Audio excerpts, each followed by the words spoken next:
Puji Tuhan, haleluya. Selamat pagi, shalom, salam sehat. Kita berharap hari ini akan lebih baik dari hari kemarin. Renungan pagi ini dengan tema titik kulminasi sejarah. Kisah Rasul 13 ayat 13 sampai 25.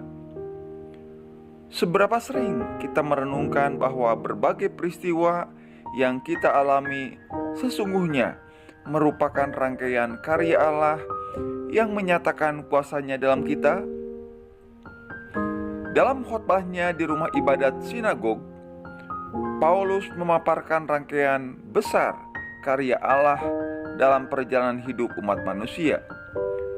Paulus saat itu berada di Pisidia, Antioquia, dan hari itu adalah hari Sabat. Tak heran bila saat itu Paulus berada di sinagog. Sinagog memang merupakan tempat pertemuan bagi orang-orang Yahudi perantauan untuk mempertahankan identitas mereka sebagai bangsa pilihan Allah. Caranya adalah dengan beribadah dan mempelajari hukum-hukum perjanjian lama. Namun di sana hadir juga orang-orang non-Yahudi yang takut akan Tuhan.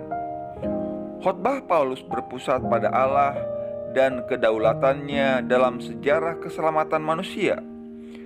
Dalam pemaparan sejarah itu, Paulus mencatat peristiwa penting yang harus diingat: pemilihan patriark Abraham, Ishak, dan Yakub, kelepasan umat Allah yang adalah keturunan para patriark dari Mesir, masa pengembaraan di padang gurun, kemenangan umat atas Kanaan, masa kepemimpinan hakim-hakim, masa kerajaan, dan titik kulminasi perjalanan sejarah adalah Yesus. Allah memang pernah berjanji bahwa Ia akan membangkitkan juru selamat bagi Israel. Dialah Yesus. Pemaparan sejarah ini memperlihatkan bahwa Allah punya rencana bagi manusia, dan itu nyata jelas dalam sejarah.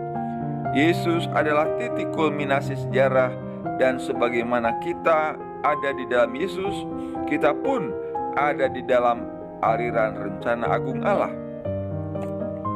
Semua itu memperlihatkan sentralitas dan supremasi Yesus Kristus.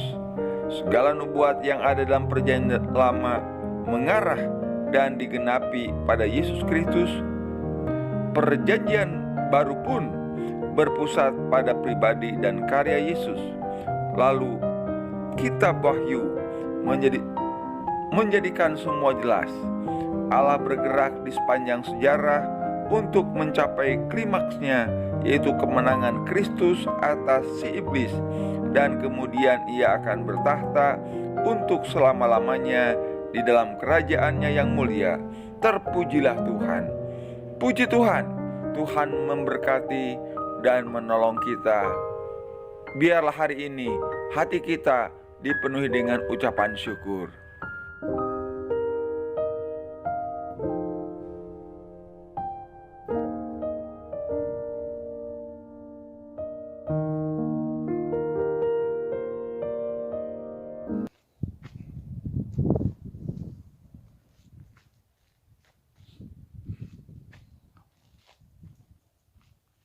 Puji Tuhan, siang ini saya ada di Antioquia, Pisidia, di mana Rasul Paulus pernah berdiri di sini untuk menyampaikan kebenaran firman Tuhan buat orang-orang Yahudi saat itu.